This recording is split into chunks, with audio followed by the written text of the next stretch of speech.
He said, yes, he's autistic. He might have to be institutionalized. I'm Dr. Norman Doidge. Can you feel that catch? Yes. For years, I've been studying people told they'd never recover from their serious brain ailments. He said she's profoundly retarded. She has global brain damage. She'll never develop. Up. Down. Scientists long thought that the brain was simply too complex to heal. I had been told that the damage was permanent.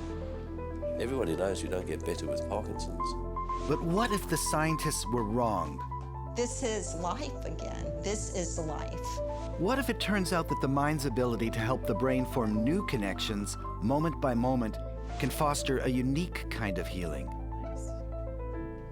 The brain's way of healing.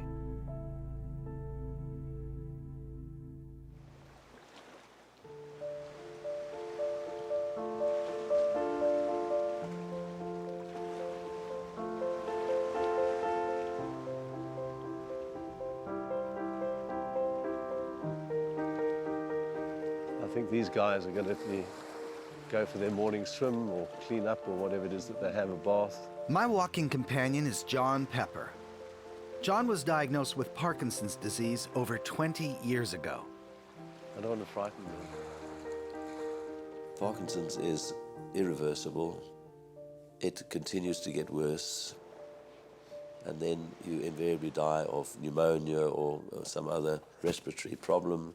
Get used to it and get on with your life. That was what I was told. I wasn't able to write properly, wasn't able to walk properly, couldn't bring something to my mouth without spilling it, speaking properly, all those things. But John moves too quickly for a typical Parkinson's patient. He's not showing the classic symptoms, the shuffling gait, tremors, the rigidity, and the loss of balance. Come on, girls. Time for service. John Pepper has not been on anti-Parkinson's medication for over a decade. Is it nice and cool? Instead, he's found a way to walk off his Parkinsonian symptoms. We've long known that the brain helps shape our mental experience. But now we know that the brain is neuroplastic, that mental activity can also literally reshape the brain. But can we use this plasticity to help any neurological conditions?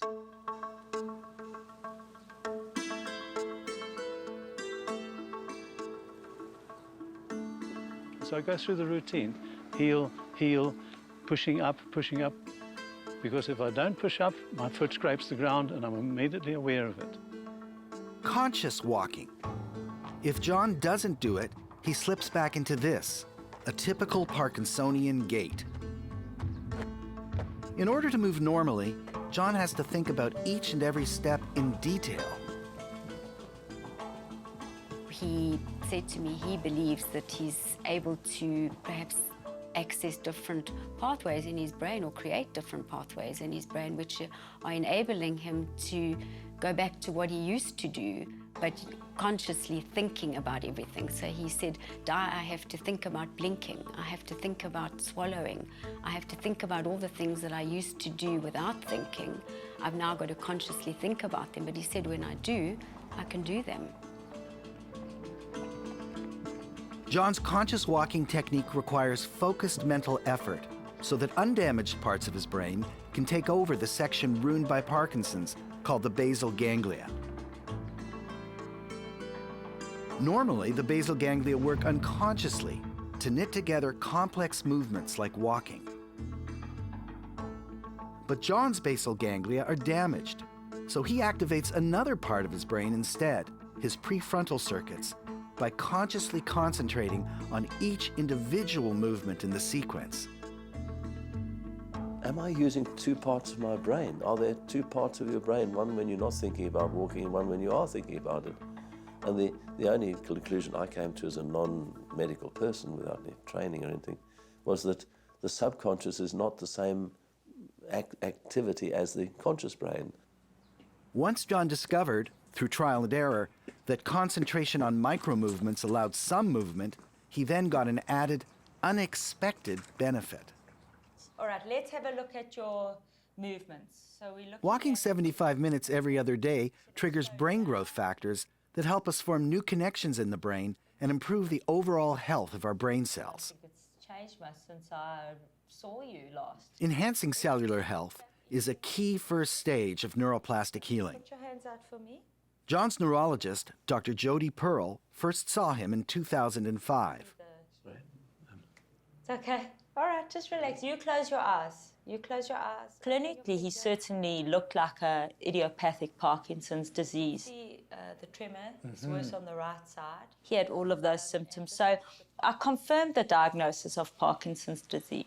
Let's see again, your posture, and you're not too stooped. I think that he's amazing in the way he's able to exercise that degree of control. This is your conscious walking. It's conscious, Yeah, what are you concentrating on? Everything. I'm sure he's retrained his brain to do, those things which should be automatic in a person who has no Parkinson's disease. It's almost like he knew something before we all did. New rigorous studies show that maintaining physical activity can improve the condition of people with Parkinson's and reduce the risk of getting Parkinson's. I walk now 7Ks 3 times a week, as fast as I can, which is the medicine that I take. John Pepper is not a doctor, not a scientist. In fact, he made his living in printing. But now in his 80s, he devotes his time to helping other Parkinson's patients learn his method of conscious walking. Can you show us what happened? You lean forward, and then you start going faster and faster. Everybody so far has been able to do it. You can do it. Okay. Now I want you to take a longer step. Even people who are bedridden have been able to get out, come to the meeting in a wheelchair, and I get them up on the floor and they walk perfectly normally. Well done, Barry. You can smile for us now. Nobody has failed to do that. Are you tired? Yeah, I'm sure you are. Everybody you've seen today walking here has no confidence. They're not the people they used to be, and they just need to have something that works and improves to get that confidence back. And walking does this. You're going to be pretty fit when you get back home, and I know. Walking gives John energy, which in turn makes him more active, further enhancing brain healing. You're so full of zest, And it's important here to acknowledge the role of energy. This is 12 o'clock, so right? Because for some people, energy needs to be introduced from an outside source. Because if you come at 4 o'clock in the afternoon, I won't know. These stories are about the new frontiers in non-invasive healing of conditions once deemed incurable. And while these techniques might not work for everyone, nothing does, they show us that the brain is often far more resilient than we ever imagined. In this helmet, we have a little 2-axis accelerometer, and what it does is convert... A number of years ago, I visited a neurorehabilitation lab in the US where they were using spikes of electricity to talk to the brain in its own language. And your job is... I wanted to go back there to see how this approach has advanced in helping people turn their lives around.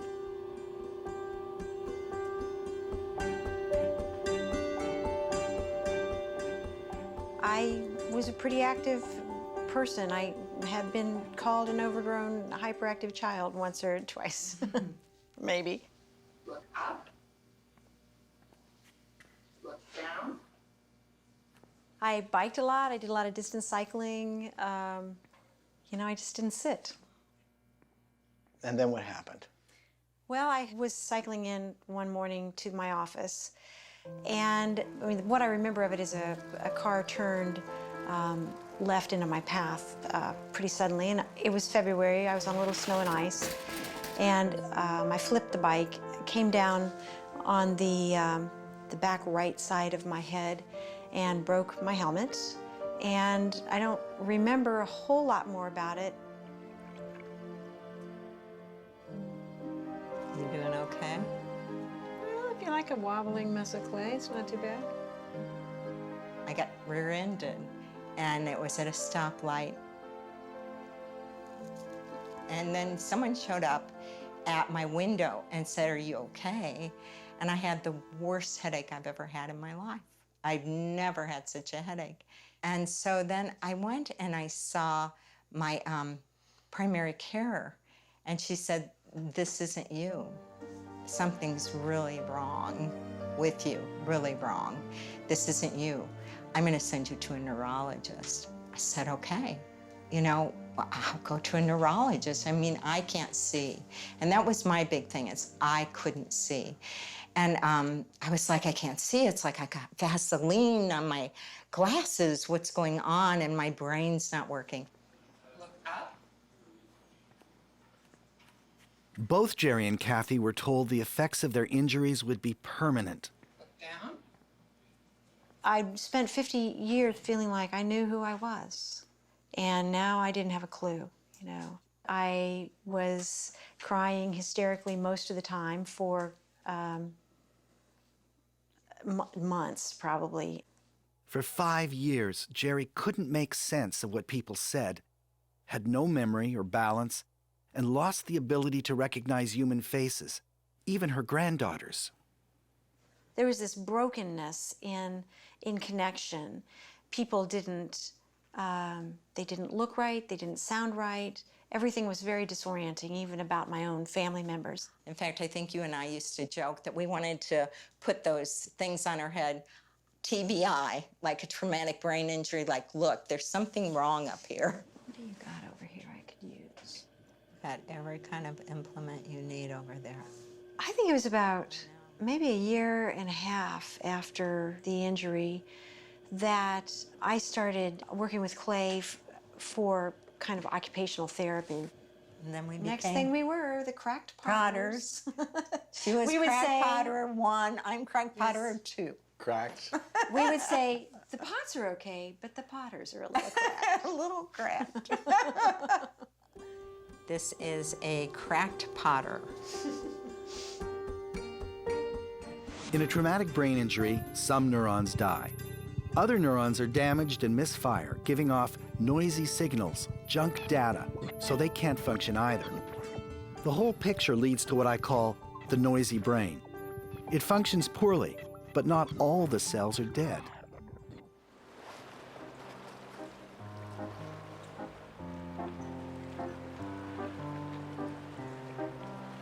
This is the University of Wisconsin. The scientists in the Tactile Communication and Neurorehabilitation Lab, TCNL, have been able to help people with traumatic brain injuries, stroke, cranial nerve damage, and multiple sclerosis. So we're going to start off at 0.6 today. See how it goes. The lab's method of modulating the noisy brain works by talking to the brain in its own language, patterns of electrical information. So we're going to work on all the same things that we did yesterday when we were walking in the hall. Stand up nice and tall and look straight ahead. How old are you when you got I MS? want you to duck foot with your left and with your right. 27. You're doing great. When you came to this clinic and this research study, what symptoms did you have? Whenever you're ready, go ahead. 3 more steps. I had a difficult time seeing. I couldn't walk. And we are done. Good. Very nice. I had a difficult time with about everything. You don't need to worry about going fast. You want to think about every step being solid. Now I walk over 2,000 feet. So I'm walking quite a lot. Uh-huh. Nice. And you're still clearing that right foot really well. Conventional wisdom is that MS is a neurodegenerative disorder.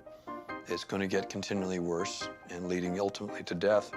The fact that we could slow the progression of the symptoms and reverse some of them, at first blush seems like a bit of a miracle, like it's just too fantastic to be believed.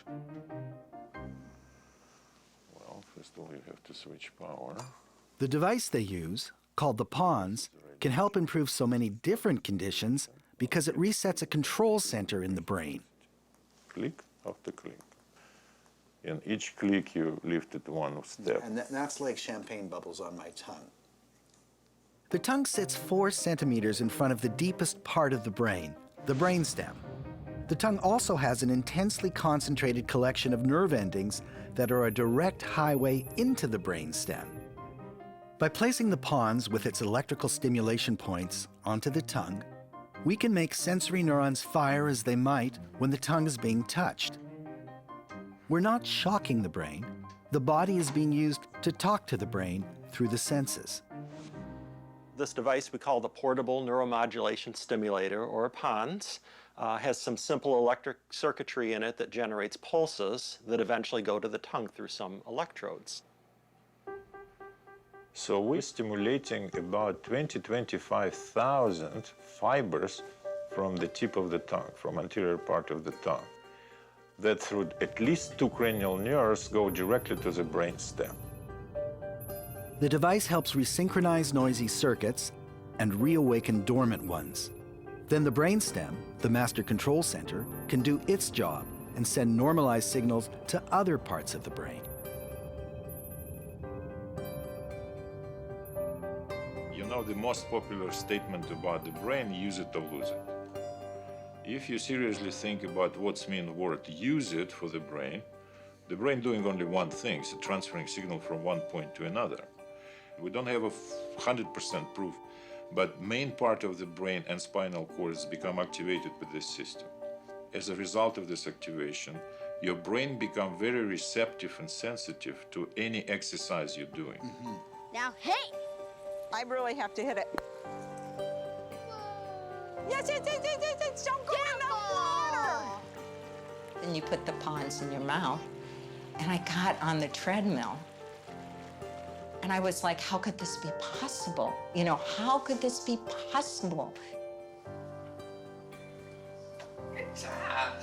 It's a little bit alarming because things shouldn't change that fast based on all of our prior experience and what the literature tells us. I called her and I was just like, you've got to come. This is life again. This is life. And that's what it gave me. It gave me back life. Oh, that was unfair. One of the things I thought of was my grandson. Oh, Being able to finally communicate with them. yes. I mean, who would have thought that would have been possible 9 years ago?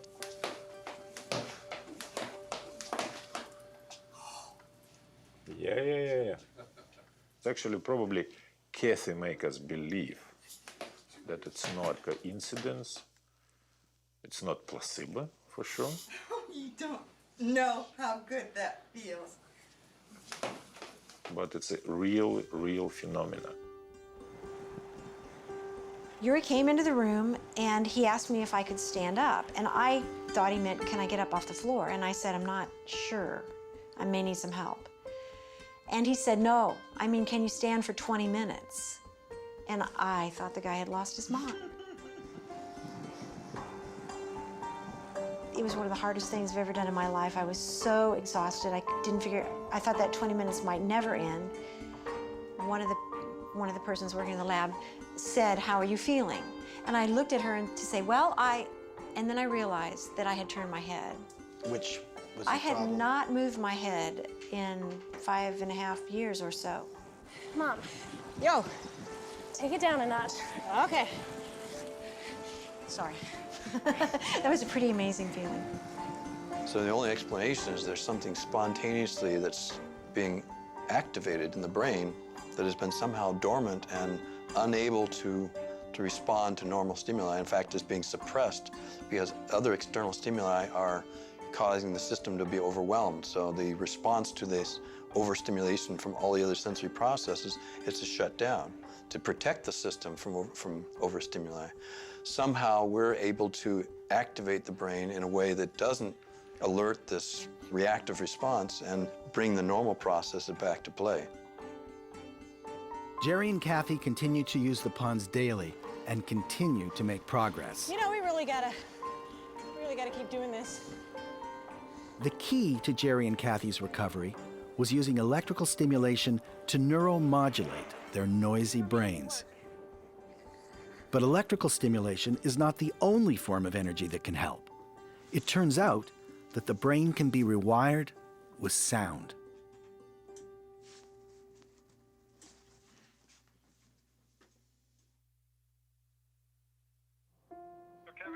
Hey Kevin, it's Jordan. How's it going? Good, how are you? Not too bad. Just wondering what you needed. So did you need our Canada or US wire coordinates? My name is Darlene Rosen. I'm Jordan's mother. My name is Jordan Rosen. No, Jordan. He had no eye contact, no speech, huge temper tantrums.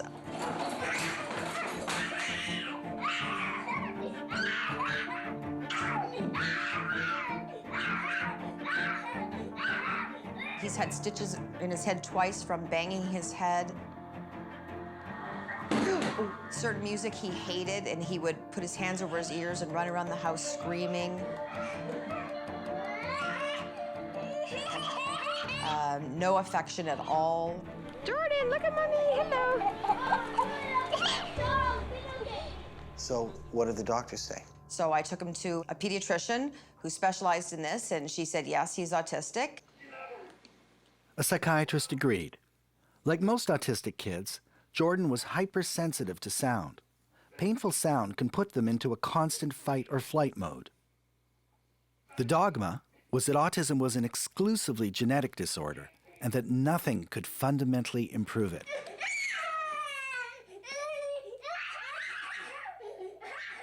Those statements have not been subjected to rigorous scientific investigation with the intention of seeing whether they're really true or not.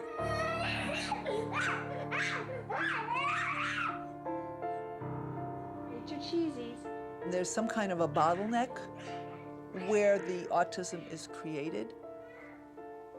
My preferential sense of where that bottleneck is somewhere in between metabolism and brain waves, the electrical activity of the brain.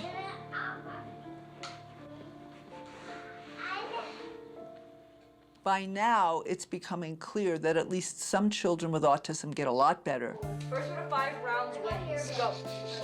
This is the Listening Center in downtown Toronto, where they use energy and sound waves to help rewire the brain. We are going to apply that better focusing to the sound of your own voice. They mostly treat certain learning disorders and attention deficits with much success. I'm sick. I have a bad cold that's inside of my head, and I think it's likely to stay. But sometimes they can help children with autism, something once thought impossible. They say sharing's a good thing to do. The center's founder, Paul Madol, has adapted techniques he learned in France when he was young and battling dyslexia, a learning disorder. I begin, and then you realize, because you heard that it was not sounding great. Right from the very, very early grade at school, I was not able to read. I think my parents have started giving up on me. At the last year of school, I was not even accepted as a student because I didn't have the grades. Everything changed when he met Dr. Alfred Tomatis.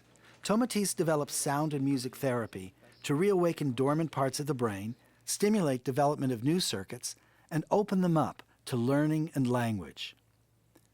The techniques Tomatis perfected worked so well on Paul that he dedicated his life to them. If anything can be done to improve the way the child is going to sense himself, which means that improve listening, improve the sense of self, the child is going to have a better sense of other and going to start communicating better. The sound stimulation is one possibility.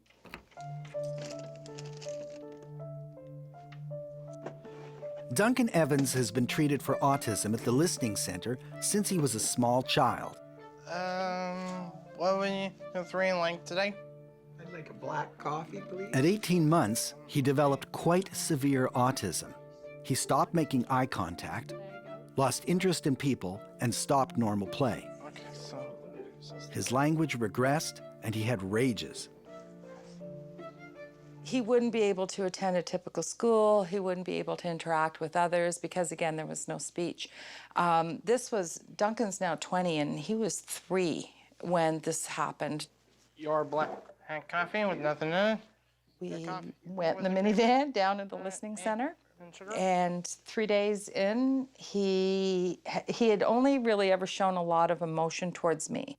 When he sought comfort, he came to me. When he was hurt, he came to me. He didn't really interact with a lot of other family members. And my husband came home that night, and Duncan hugged him for the first time in his entire life. So we knew we were on the right path. At first, I thought it was a lot of pain in the butt, and I treated myself like a misfit. And when I've done something wrong that involves my autism, I cry. I had a lot to say, in that I wish I were dead, so then and no one else would deal with this anymore. But Okay. Here. Over time, I got over her, and then I just went and be myself.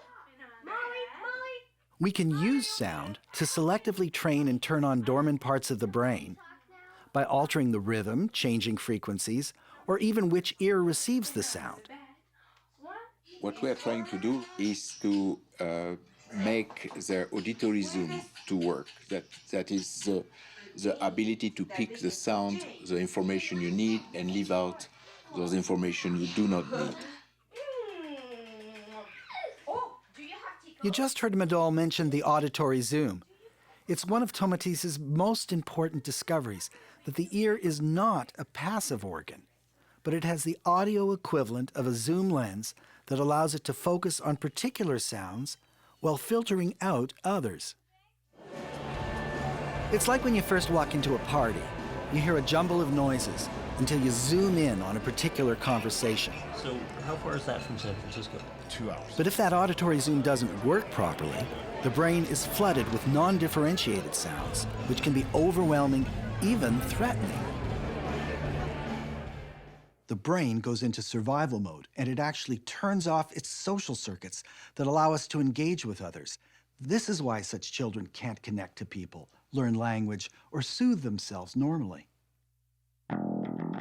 Sound can sculpt the plastic brain because the ear converts the information in the sound energy into similar electrical patterns. When you hear a pounding bass beat, your neurons fire in the same rhythm. How about on the other side? The first stage of treatment teaches the children to listen to filtered recordings of their mother's voices that replicate the first sounds heard in utero. Look up and down streets, look them over with care. About some you will say, I don't choose to go there. With your head full of brain. The mother's voice is for us a way to connect life before birth and life after birth, knowing that before he was born, the child was already able, physiologically speaking, to receive some part of the voice of the mother. Don't worry, don't stew. Just go right along. You'll start happening too. Oh, the places you'll go. You'll be on. In the next stage, they train the auditory zoom by listening to electronically modified Mozart, which alternates between high frequencies, then low frequencies. This trains the brain incrementally to differentiate human speech. They found that Mozart's use of violins produces the richest higher frequencies that are best for stimulating language development. We are opening a pathway. We are removing all the distortions between the information coming from the world outside and the brain.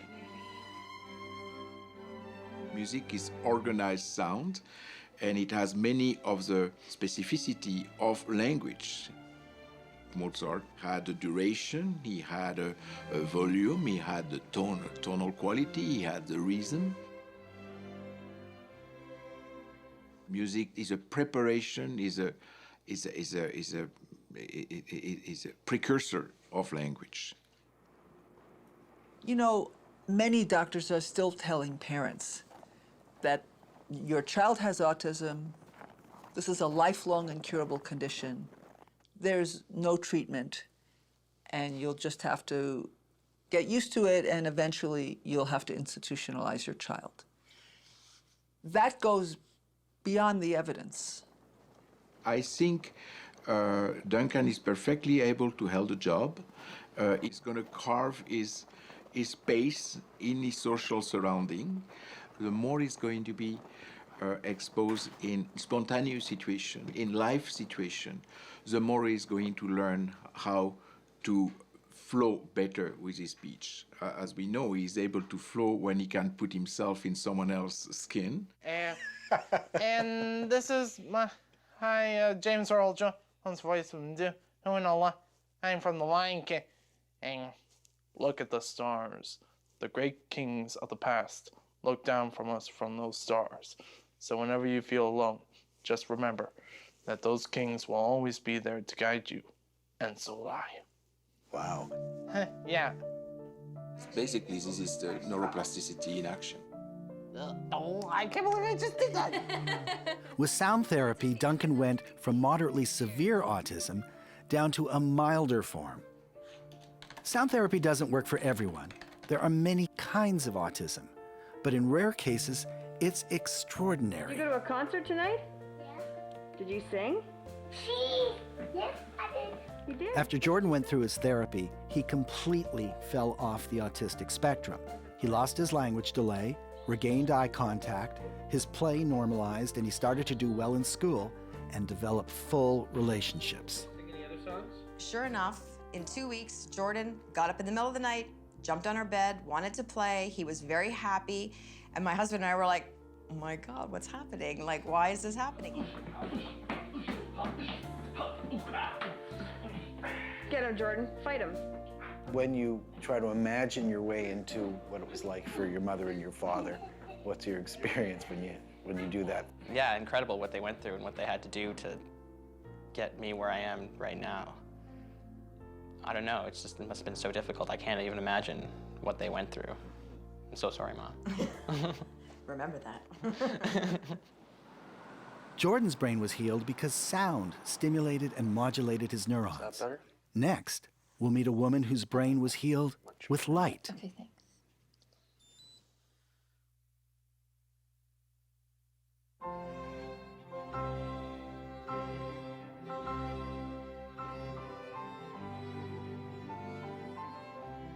All life and growth depend on light. The ancient Egyptians knew that light could also heal. But heal the brain? How might light ever get through our thick skulls? And yet, we are learning we are not so opaque as we might think. Okay, and feel the resonance up in here. So let's hear it. And so we'll do it 1, 2, 1, 2, 1, 2, breathe, and then we'll go up half tone. And. Well, I had a brain tumor, and my spine was wrapped around it like the letter C, and my cerebellum was squashed, and my swallowing nerve was stretched out. Gabrielle had a tumor compressing the spinal cord, the brainstem, and her cerebellum, the part of the brain that controls the fine-tuning of movements and thoughts. She would require extremely delicate and challenging brain surgery in a very small area where most of the nerves are crucial to survival.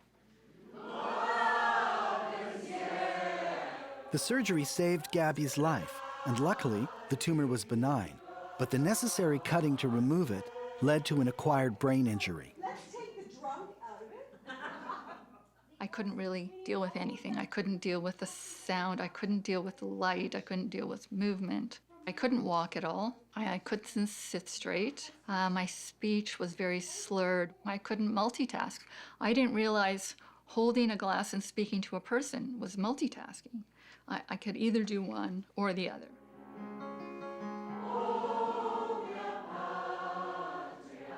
Music, which had been her chief joy, became unbearable.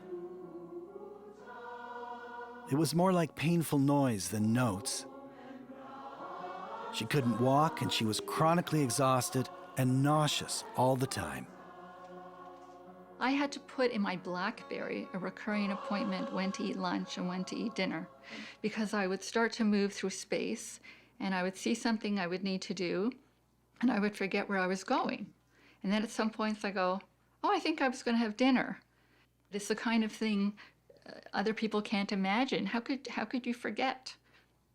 The doctors told her any progress would plateau at 24 months.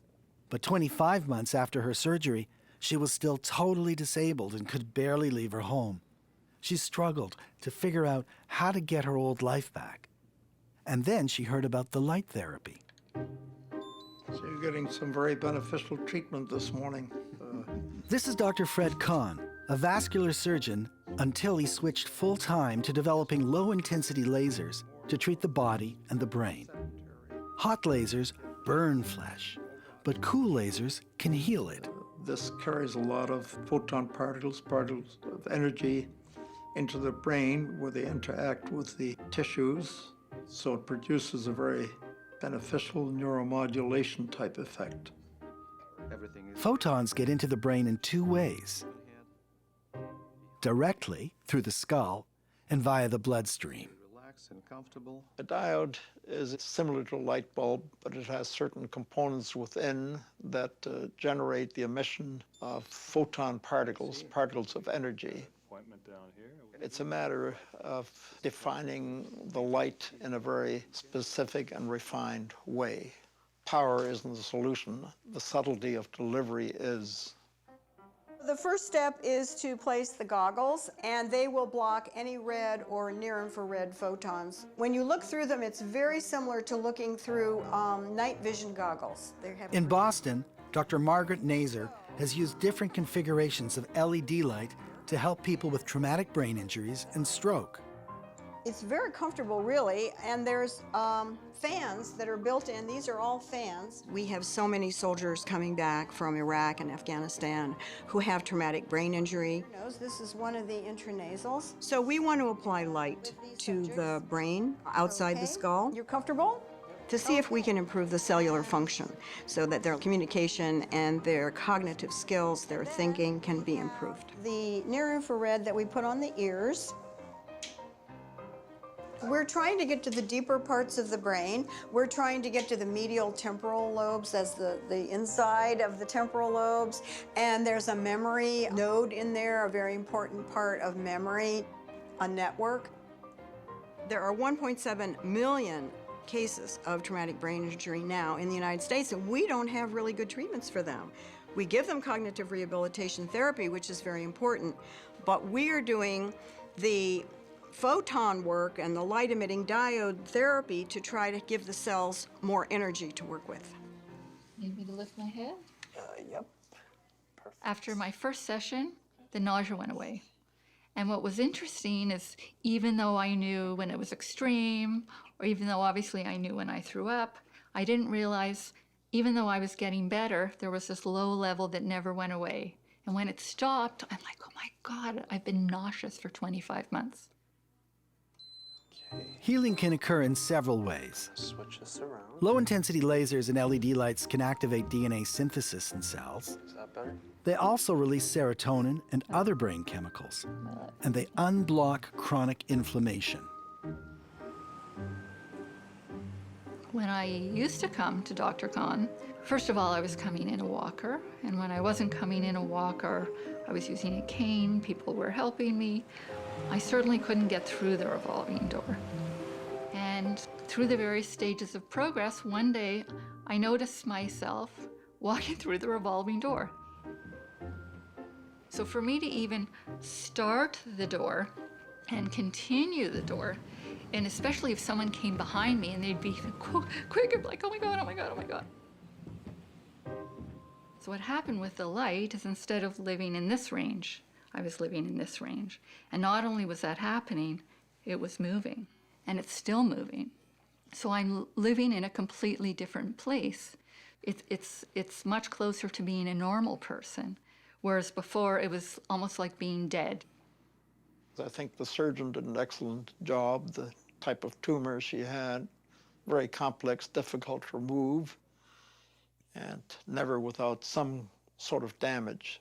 So she was still alive, but as we both know, restricted with regard to all activities and really leading a normal life.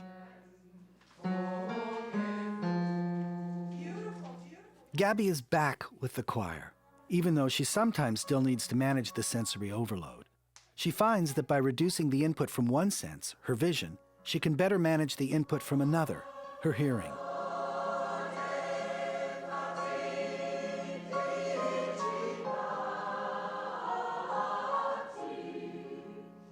Fredcon has since treated scores of concussions and brain injuries, promoting key stages of neuroplastic healing, improving general cellular health, and neuromodulating the noisy brain. The refinement of the technology is something that will go on for many years. I'm presented with a lot of medical challenges that traditional medicine doesn't help. And if you don't try to help them, they won't get better.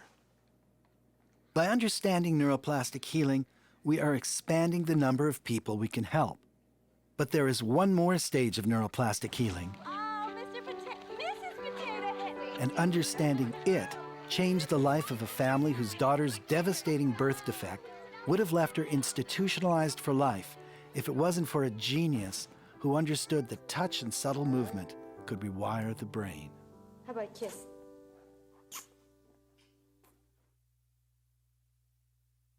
Feel your eyes. And very, very slowly, just allow the eyes to open and look up at the ceiling somewhere and find something, some detail that you can anchor your eyes on. In this class, participants are practicing the Feldenkrais method. And just roll your head a little bit left and right. It's based on the fact that the mind, brain, and body always work together because neural pathways to and from the brain are spread throughout the body. To have relaxed eyes, what it feels like, and maintain that. Eventually, it becomes automatic. It's the engagement of the prefrontal cortex to reorganize the chaos of the central nervous system. And that's precisely what the method is designed to do. It works brilliantly to integrate thinking, visualization, our relationships, movement in space, movement of the body with thinking and feeling and sensing. But in order to be able to catch the ball, you have to be activating the peripheral visual system, which It's a technique designed by the late Moshe Feldenkrais that uses mental awareness of movement and touch sensation to help serious brain problems. Moshe Feldenkrais was a brilliant physicist from the Ukraine who studied at the Sorbonne until 1940, when he fled the Nazi occupation of Paris. Feldenkrais had a bad knee from his soccer playing days, and it got worse during the war. But instead of having surgery, he developed his own self-awareness and movement techniques that alleviated the pain and allowed him to recover from his injury. Feldenkrais was one of the first people to realize that the brain is plastic and that the mind programs the brain. And he realized that thinking, sensing, and bodily movement always occur together, and that increasing our awareness of movement is the key to improving movement. Little Elizabeth Nathan-Schoen was born missing 1/3 of her cerebellum. Feldenkrais discovered that people who are missing that brain area, or who suffer from cerebral palsy or stroke, can lose or never develop brain circuits that allow them to move properly. Elizabeth, tell me about the condition you were born with. Well, a condition I was born with called cerebellar hypoplasia basically means my cerebellum was underdeveloped. And as you know, the cerebellum controls movement, balance, coordination, a whole host of other things. So when I was born, I didn't have much muscle tone, I had no movement, no coordination, all of the things basically that the cerebellum has a hand in. But that has 80% of the neurons in the brain in it. That's a lot. So it's a lot, it is.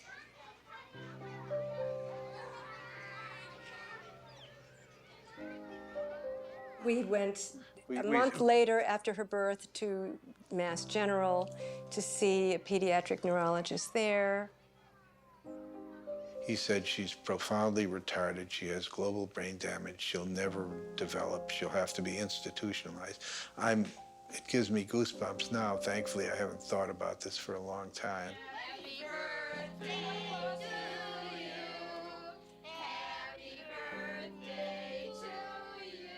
We felt we were going to be the classic parents chasing for miracles that don't exist. But in point of fact, we had heard about Feldenkrais through somebody we knew in Toronto. I let her go to daddy as much as she likes. From there to daddy by herself. Doesn't matter how, take an hour. And she may cry 50 the most. She will do it. And he saw me, and I guess that was it. He said, I can help her. She's a neurological mess, but I can fix her.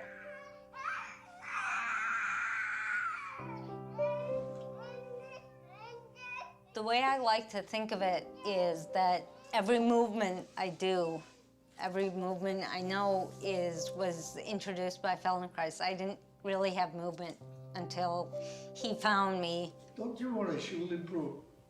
You're a lovely girl thing. And by the way, you're very clever, you know. Early on when we saw Moshe, and we were very concerned, obviously, about her prognosis, Moshe said, she's a very clever girl. She'll dance at her wedding. And we figured if we have to wait 20-some years, if she can dance at her wedding, we'll happily We would have been wait. happy to wait 80-something years, as long as it took. Right, right. And the key to helping Elizabeth was helping her undergo an essential stage of neuroplastic healing that I call neurodifferentiation. Babies don't have fine motor skills. Their movements only become precise as they differentiate them and become aware of the smallest differences between moving fingers and limbs, thus building up detailed brain maps for those movements. Excellent, that's clever. Come on, take the ball. When a brain is injured, the way Elizabeth's was at birth, making any movement hard, the maps have no opportunity to develop. Thus, the brain's signals to the body are imprecise. Some muscles are undercontracting, and others are spastic. Go and get daddy. He took my finger and put it behind her ankle, and he said, feel that? And there was like a knot of muscle. He said, you'll see if we loosen that up, she'll be able to bend her leg, and she'll begin to creep. And he said, as soon as she does that, you'll see her demeanor will change. Within a day, she started to creep. And it became apparent that this was not magic. This was something which he explained in a logical way and was a rational process and would yield results. Feldenkrais believed that when a person was relaxed, the brain could most easily detect the small movements necessary to differentiate the brain maps. Is it daddy now or mommy? And that was the major component of Feldenkrais is touch. And it's a very soft touch, but it creates neural pathways, it creates, it's the most intimate form that we have. And I think perhaps that's why there is the connection. And maybe it's not such an intellectual connection as it is a somatic, emotional connection. Yeah, well, it's interesting. He thought that the mind and the brain and the body were an inseparable whole, and that when he was engaging people through the body, he was engaging brain and mind simultaneously. What Feldenkrais knew is that in order to get results, you have to have the body talk to the brain. You ready? Oh, good boy. Basically, he said there's incredible redundancy in the brain. So if one part isn't working, you can train another part to take over. We continued after Feldenkrais' death with Anat Baniel, who had been his assistant. And fortunately, she could continue what he started. And that went on for years. Friends and family, we're going to invite up the bride and groom to dance their first dance as husband and wife. Did your parents tell you all the things that doctors had said, that you'd be institutionalized, that you would probably be, at best, mentally retarded? They did. I don't remember what age I was. I think it was later. I think I was probably a teenager already. I think I must have known, obviously, that something was different, something was wrong, but it wasn't on my radar in a way that was, oh, I have something and pity me and oh my God, I'm never gonna overcome. It was just something that I was working at getting through life.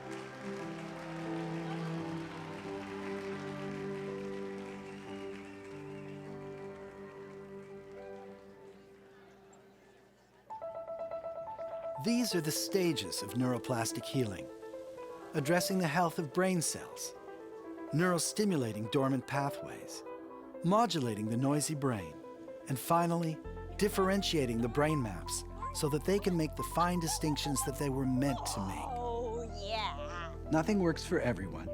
This is because we're all different, and no two brain problems or injuries are identical.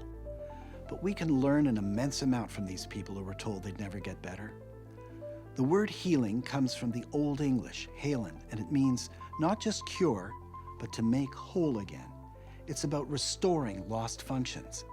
And when I think of the people we've just met, this is what they said happened to them. They almost to a person told me, I feel like I got my life back.